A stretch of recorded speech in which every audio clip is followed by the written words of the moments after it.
복된 소식 아름다운 소리 AM 1590kHz 시카고 기독교 방송입니다.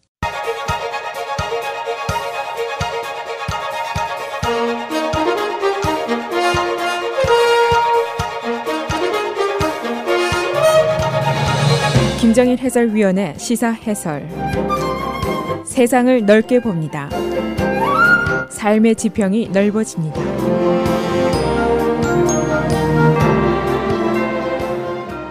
시사 해설입니다. 화이트하우스가 어제 밤늦게 이민 개혁에 대한 매우 강경한 요구사항을 의회에 제시를 했습니다.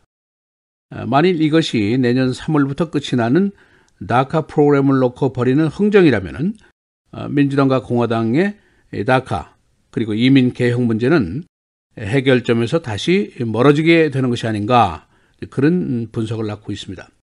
이 화이트하우스가 요구하는 그 리스트에는 여러 가지가 있는데, 멕시코 월 건축기금을 통과하라는 것이 들어있고, 10만 명의 이민조사관을 증원하라, 또 난민과 망명에 대한 법규를 강화하자, 그리고 생츄리 시티에 대한 연방기금 제공을 중단한다, 일반 회사들의 고용시의 신원조회를 강화한다, 그리고 합법 이민자들의 가족 초청을 제한한다, 그런 내용들이 담겨져 있습니다.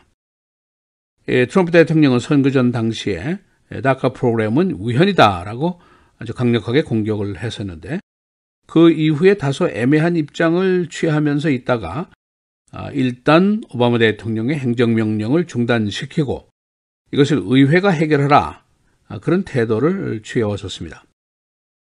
어릴 때 부모 손에 이끌려서 미국에 와서 지금 불법 이민자가 된 젊은이들이 80만 명이나 됩니다.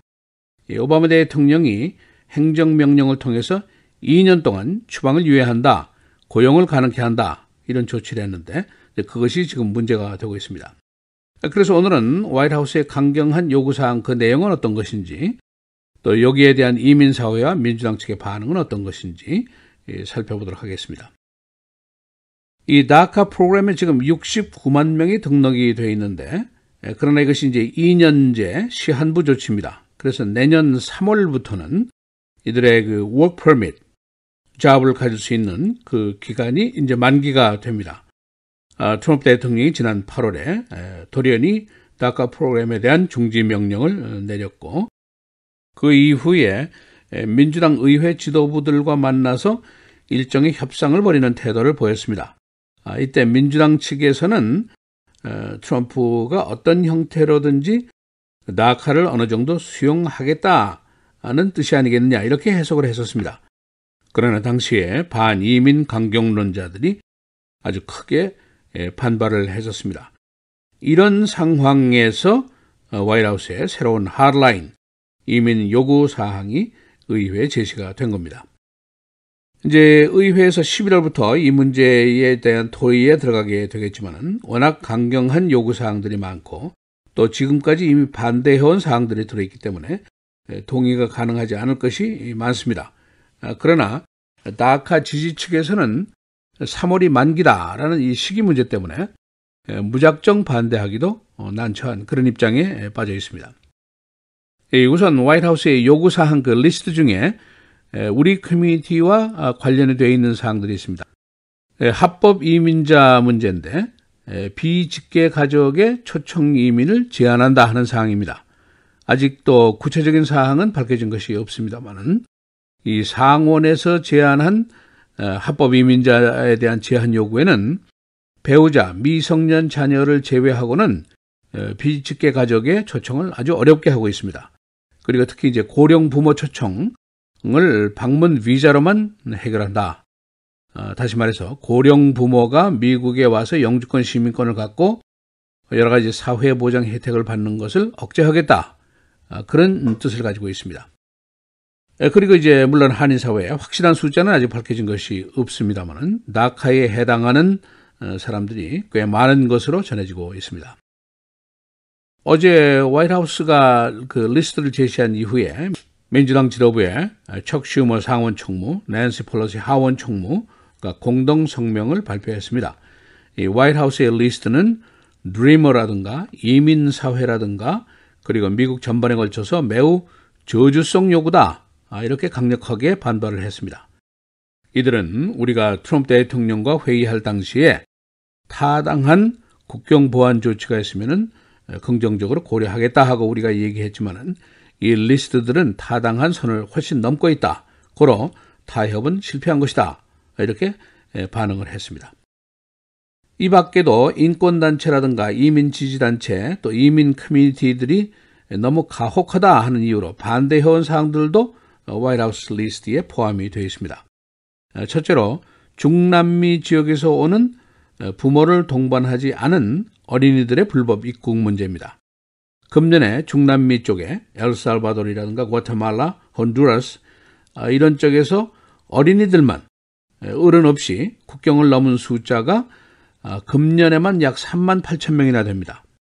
이들은 주로 중남미 국가의 그 갱 문제라든가 살인, 빈곤 이런 문제 때문에 이것을 피하기 위해서 부모들이 이 아이들의 등을 떠밀어서 미국에 보내는 경우가 허다합니다. 미국의 현행법은 국경이 인접하지 않은 국가, 그러니까 멕시코나 캐나다가 아닌 다른 나라에서 입국하는 어린이가 부모를 동반하지 않았을 경우에는 법의 보호를 받도록 하고 있습니다. 그런데 화이트하우스의 리스트는 이들도 즉각 추방을 가능하도록 법을 개정하자 이제 그런 요구를 담고 있습니다. 여기에 대해서 이제 너무 가혹하다 이제 그런 반론이 있습니다. 또 다른 한 가지는 시카고가 그동안 시선을 받아왔던 이 Sanctuary City 문제입니다.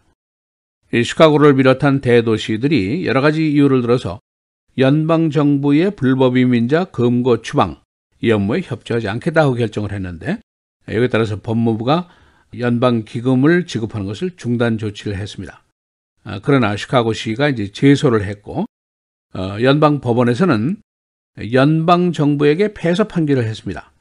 그러니까 연방 기금을 지급하는 결정은 의회가 한 것이지 법무부가 마음대로 할 수 없다. 그런 판결입니다. 그러나 새 화이트하우스 리스트에는 연방 그랜트 기금에 대한 금지를 요구하는 그런 사항도 들어 있습니다. 공화당 보수계 반이민 단체들은 불법 이민자들이 우리 커뮤니티 안전을 해치고 있고 잡의 피해를 주고 임금의 피해를 주고 있다.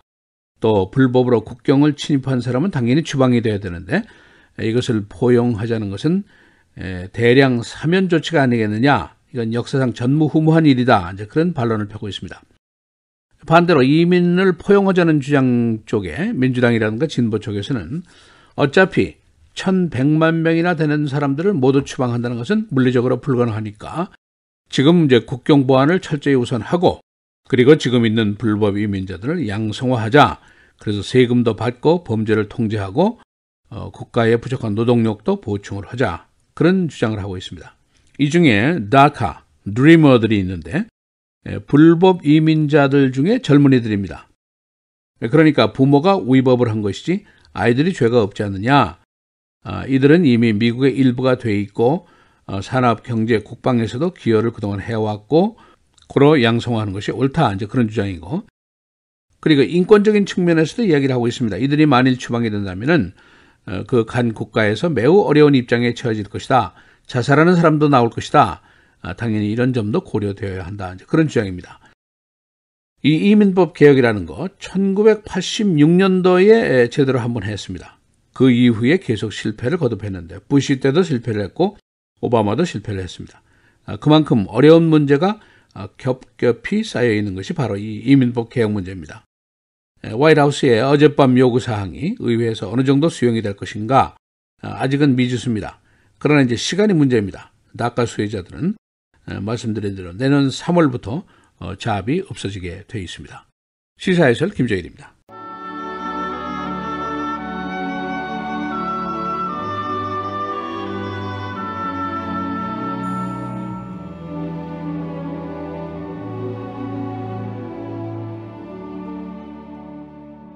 내게 능력 주시는 자 안에서 내가 모든 것을 할 수 있느니라.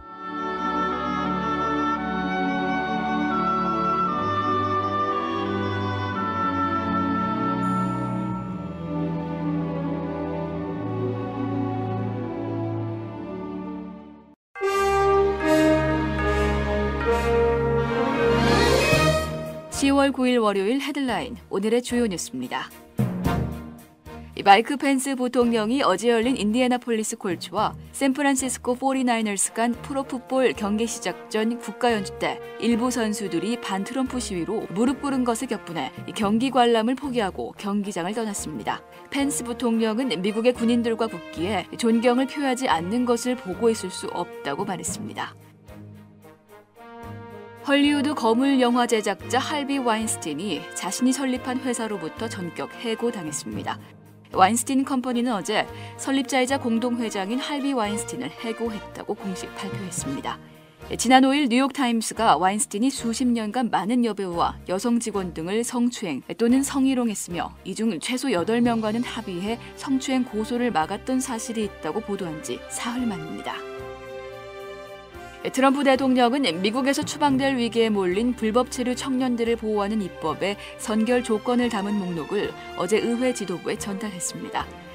국경 보안을 강화한다는 기치 아래 작성된 목록에는 국경 장벽 건설, 이민법규 집행관리 대폭 증원, 영주권 체계 재검토 등이 담겼습니다.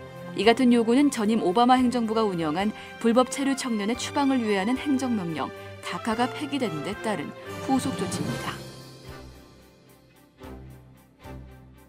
트럼프 대통령이 어제 한때 밀월 관계였던 공화당 밥 코컬 상원 외교위원장을 세 차례 트윗을 통해 비난했습니다.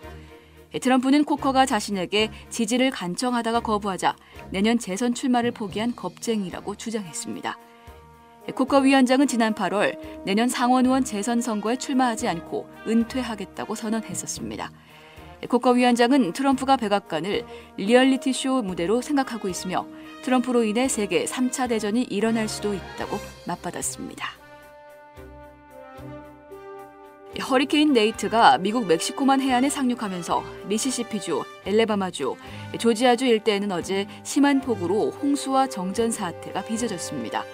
네이트는 지난 6일 루이지애나 남동부에 처음 상륙할 때 1급 허리케인이었으며 7일 미시시피주 빌럭시가 두 번째로 상륙 지점으로 강풍과 폭우 피해를 입었습니다. 그러나 네이트는 이후 급속히 세력이 약화되면서 많은 비를 쏟아내는 데 그쳤습니다. 시카고 국제 마라톤 대회에서 오리건주 출신 갤런 러비 우승했습니다. 시카고 마라톤에서 미국 선수가 우승을 차지하는 것은 2002년 이후 15년 만의 일입니다. 러브는 어제 열린 시카고 마라톤에서 2시간 9분 20초 기록으로 결승선을 통과하며 국제 마라톤 대회 첫 우승을 안았습니다. 2위는 작년 대회 우승자인 케냐 출신 아벨 키로이가 차지했습니다. 어제 대회에는 보안 경계 태세가 강화된 가운데 전 세계 100여국에서 4만 명의 선수가 출전했고 응원단과 관중을 포함해 170만 명의 인파가 몰렸습니다. 쿡카운티 이사회가 내일 말썽 많은 소다텍스 철폐안을 표결에 붙입니다. 이 안은 현재 지지 이사들의 수가 과반수를 넘어 가결될 것으로 예상됩니다. 쿡카운티 프레지던트 토니 프렉윙클은 만일 이사회가 이를 철폐할 경우 보건과 사법 예산에서 11%를 삭감해 레이업이 있을 것이라고 경고했습니다. 그러나 대부분의 주민들은 이 세금 부과에 반대하고 있습니다. 시카고 베어스의 쿼터백이 오늘부터 교체됩니다. 새 쿼터백은 미치 트리비스키. 오늘 바이킹스와의 대전에서 공식적으로 첫 선을 보일 그는 루키입니다. 바이킹스는 전적 2승 2패, 베어스는 1승 3패. 디비전 최하위 성적을 기록하고 있습니다. 내셔널리그 디비전 시리즈 3차전이 오늘 열립니다. 시카고 컵스와 워싱턴 내셔널스와의 대전. 현재 시리즈 전적 1승 1패입니다. 디비전 챔피언십은 오전 3승제입니다. 날씨입니다. 오늘은 대체로 맑은 날씨 보이겠고 낮 최고 80도, 밤 최저 57도, 내일부터 60도대로 기온이 대폭 떨어지는 가운데 내일은 대체로 흐리고 밤 한때 비 소식 있습니다. 낮 최고 66도, 밤 최저 56도입니다. 수요일은 흐리고 오전에 비가 내리겠습니다. 낮 최고 63도, 밤 최저 58도입니다. 목요일도 흐린 가운데 낮 최고 65도, 밤 최저 54도입니다.